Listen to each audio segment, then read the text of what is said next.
So you go on Shopify and the demand is right there. Like, no, the demand was not right there. It was crickets.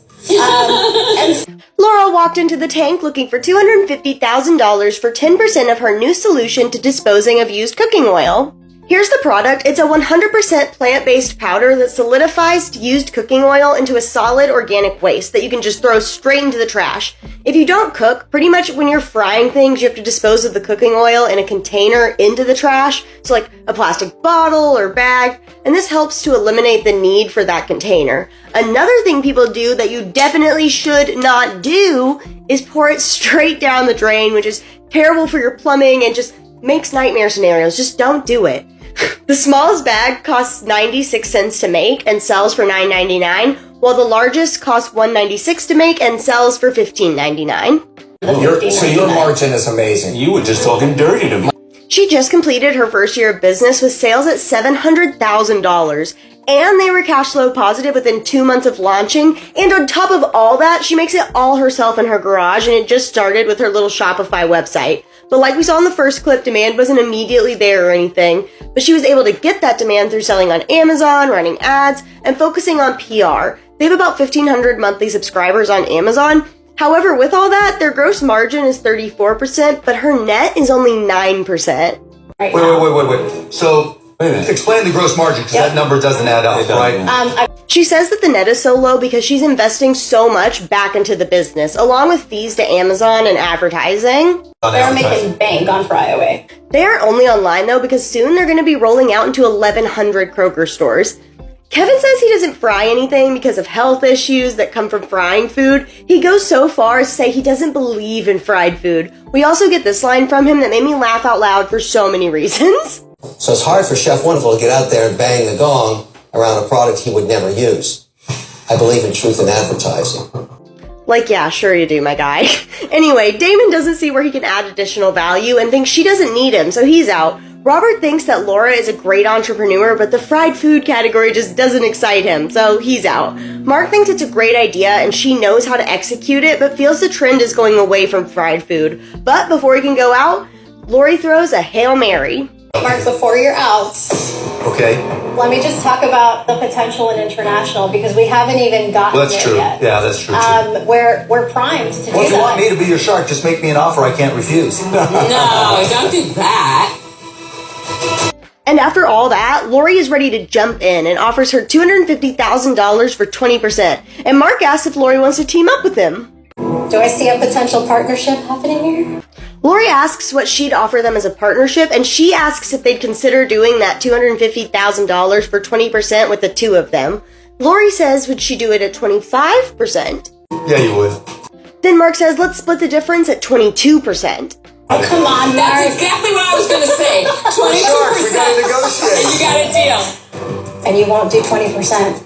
You're nickel and diming me now. Absolutely. Come on. We're worth it, baby. I'm worth it, baby. And they end up making a deal for $250,000 for 22%.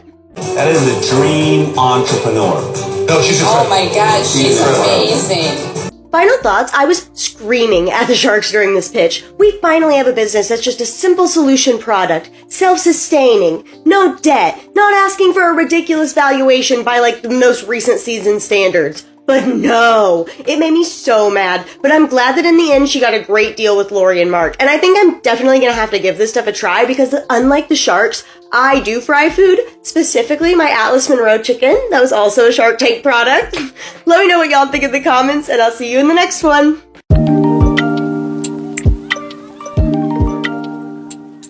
I was more interested in Togs letting us know how to become successful. Tog walked into the tank looking for $150,000 for 20% of his tool that transfers utensils into a pair of tongs.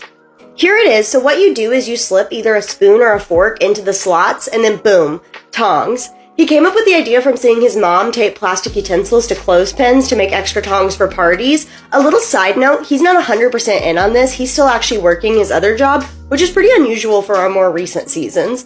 They sell one set for $19.99 and a pair for $24.99, and it costs him $2 to make. However, it seems he's lowered the price of a single tong to $12.99, which I think is good, and the Sharks also criticize the price. And the pair is currently on sale for $19.99. He started by running a Kickstarter with a goal of $10,000 and ended up raising $33,000, but he only has $7,000 in sales, and then we get into that he ended up running out of money in inventory. It doesn't make sense. With your margins, you shouldn't run out of money because you're getting paid up front because you're selling them online, and you should be able to recycle your buys. So then he says because of all that, he decided the next best step is to just work on version 2, which he said is made using better materials, it's more eco-friendly, and has a more secure way of attaching the utensils. I will point out though that version 2 is not available for sale on his website. Kevin doesn't see the potential for this product at the current price point and thinks it would do much better if it was a lot cheaper, so he's out. Robert feels like the low sales are an early bad sign, so he's also out. Mark thinks it's a genius product, but says that it's not enough to have a great company. He says he feels like he would have to go in and do all the structuring because Tog is not doing this full time, so he's out. Hold on, Mark. Before you say anything. I already said it, but go ahead. Look, I'm doing this all by myself. This grind culture, right? This whole thing where you gotta give up everything to start something, to do something that you always dreamed about is okay?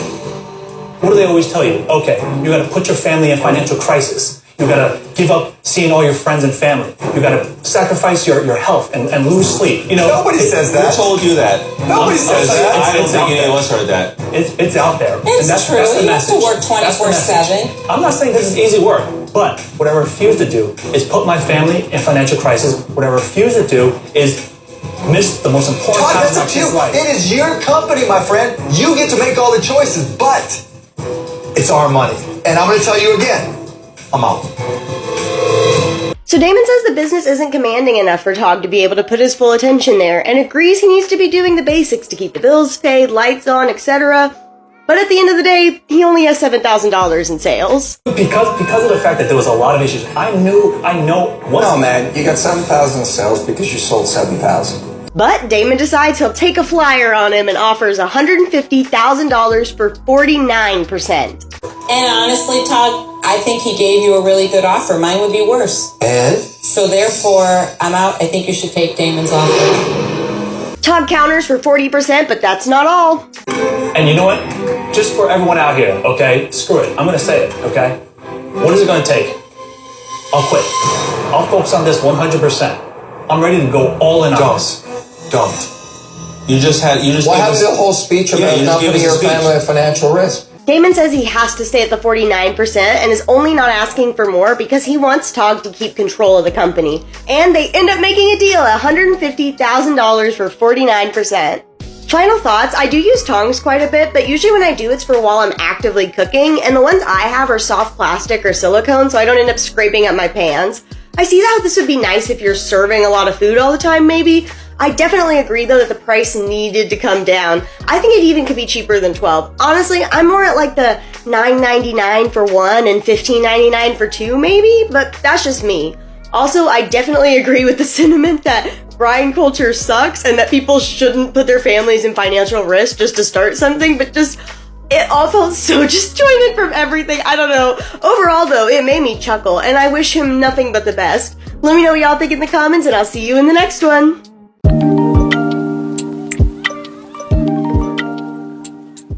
Sharks, my fingers were hurting. Do you know why? Why? Because after 12 hours of copying and pasting into a spreadsheet, my hand was cramping into a lobster claw.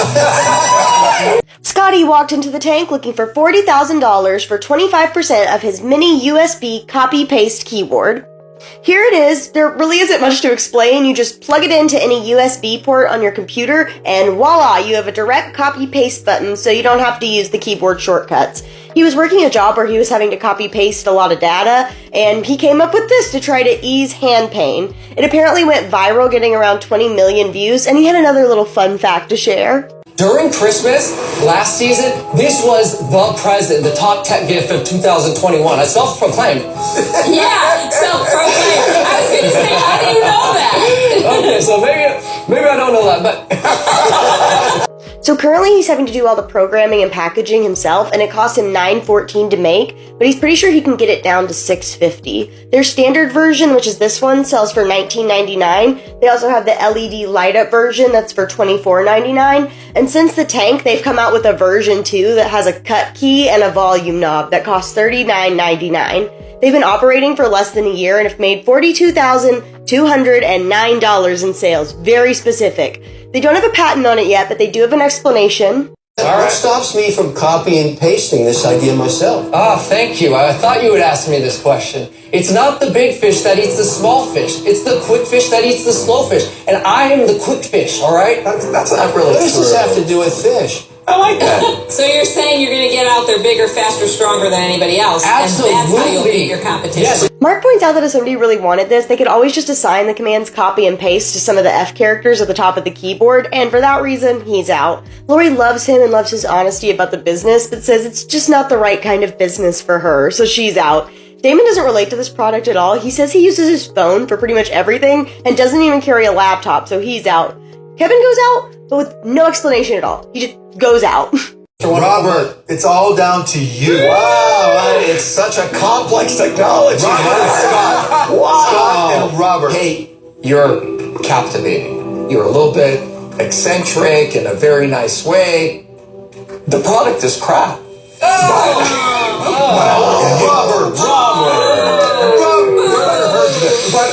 But I want to invest in it somehow. I can't own a copy keyboard product. Scotty, listen, seriously, all joking aside, I actually think you could do brilliant and great things. But for now, I'm gonna have to do what the other sharks did. Copy, paste. Oh, I'm out. I'm sorry. So unfortunately, he ends up leaving the tank without a deal.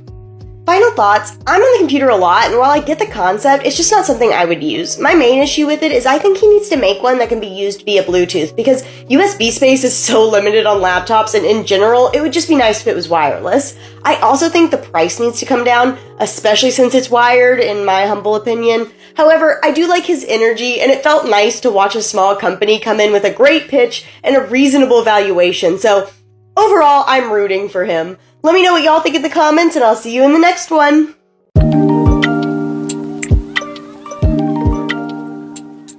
Where I'm from in New York, when I get locked out of my house, I'd call a rat to let me in the house. Right? Tony and Aaron walked into the tank looking for $500,000 for 10% of their pesticide-free solution for keeping pests out of your house. They started the business by selling it as a service where they would go and apply it to your house for you, and in that year they made $180,000. Then they moved into selling the product to pest companies along with doing the service, and that year they made $650,000. And now they're moving into just selling it straight to consumers and pest companies, and did $50,000 last month. It costs them $30 to make, and they sell it to pest control companies for $70 a gallon, and then they charge $1,400 for their service. They plan to sell it to consumers for $100 a gallon, and they said it takes about 2.5 gallons for the base of a house. Huge mistake. Let me take a stab at this. I know the cockroach community. I'm very familiar with the scorpion community. But I got to tell you something. Your valuation, $500,000 for 10%. I can't decide if you're cockroaches or scorpions or both. Because this business is not worth $5 million. Mark thinks they should be taking a percentage of the service fees that pest control companies are charging, and thinks it's ridiculous that they didn't do that to start with. He also thinks that the amount they need to sell in order to be profitable is astronomical, so he's out. Kevin just can't get there with the valuation, so he goes out. Robert thinks that this really won't stop the pests, so he's also out. I can't, and the rats are just freaking me right out. Damon agrees with Robert and also goes out. Then we're down to Lori. Listen, first of all, one thing people really hate is pests. Right. And anything that can harm them or their family. Right. So, scorpions, rats, cockroaches, bed bugs, you know. Lori thinks they desperately need a shark and says she'll make an offer with conditions. She's going to do the $500,000 for 15%, but is only going to give them $100,000 up front and the rest is a loan. We know exactly why we need you. We need help on the consumer side. We need help on the So now you know, side. right? So what do you want to do? You want to talk to the rats first? Could we She's only taking 5% more than you're asking. What is there to think about? There's not. Let's do it. Let's do it. All right, let's do it. Final thoughts. I'm not sure why Damon and Robert don't think this would work, especially with there being third-party testing, but I'm with Lori on the fact that even if it's just cutting them down, it's a win. The price does feel a little high, but I don't know much about what other pest control methods cost. I also agree that they should be making some sort of contract with the pest companies to get some of that servicing fee, because that's where the real money is, or go back to offering the service themselves. Let me know what y'all think in the comments, and I'll see you in the next one.